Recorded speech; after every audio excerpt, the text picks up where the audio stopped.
subscribers asked about scissor sharpening, and if you have a scissor sharpening, a good scissor sharpening service in your neighborhood, definitely, you know, it's not a lot of money.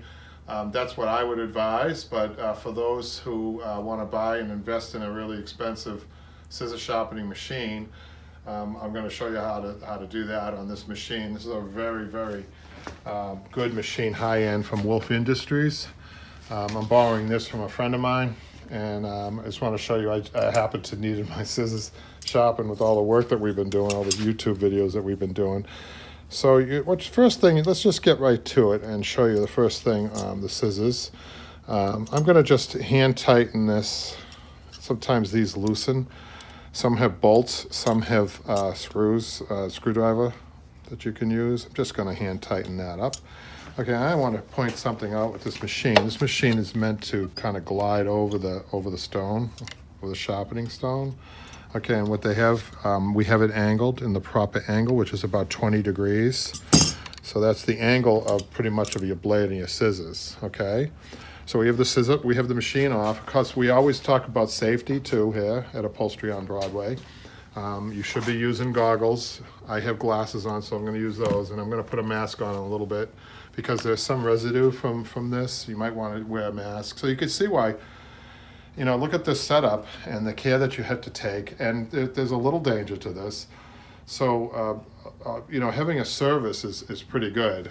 You know, we have to stop the shop, you know, break down the shop just to do this, and you'll see why in a minute. We have to find a safe place to do this because we're going to have a lot of sparks. But let's get going. Let's place this in. We have our scissor blades that are going to be angled to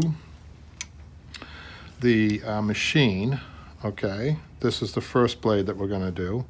Okay, we're going to place it in here, and we're going to tighten that up. Make sure that that's nice and tight. I'm just going to adjust that. See that go in a little bit further. Okay, and then so the blade is angled to the stone. Okay, and we're going to be sharpening. Okay, just like that. So let's turn the machine on.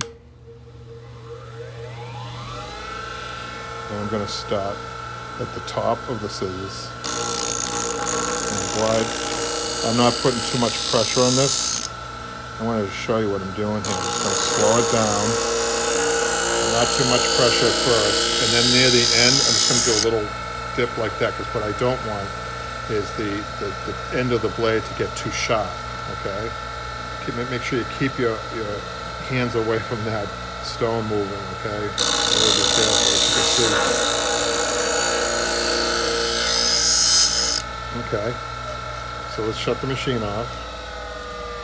Let's take this back out. We're going to do the other side. I'm going to flip the blade.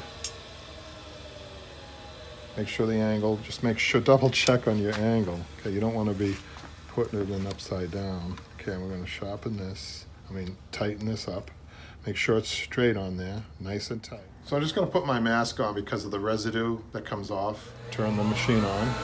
Make sure the top blade is away. See where I have it away and I have it tight against on the bottom there, so that it doesn't interfere.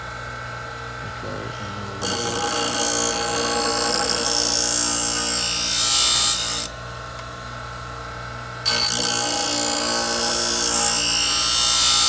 A little at the end, just a little pullback,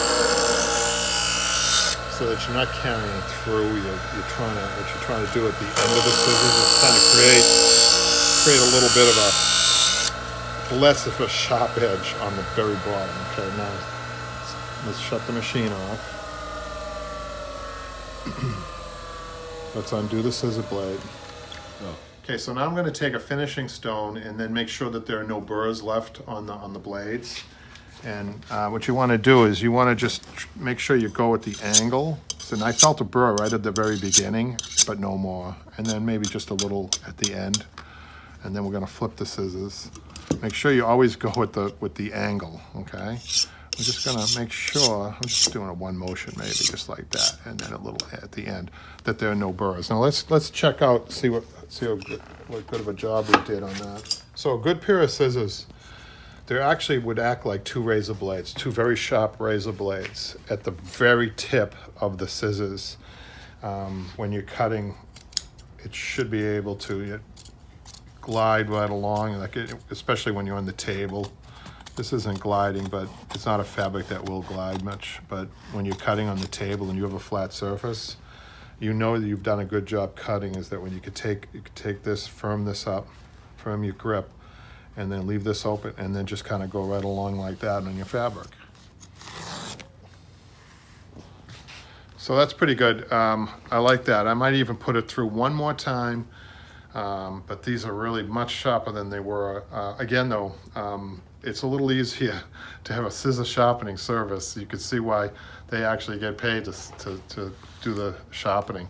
So I hope you learned something. There are other scissor sharpening machines out there that are available. They're much smaller. And I'm not sure, what type of job they do, but this is a professional machine. And this is valued at about $900, I would say. So there you have it. Thanks again.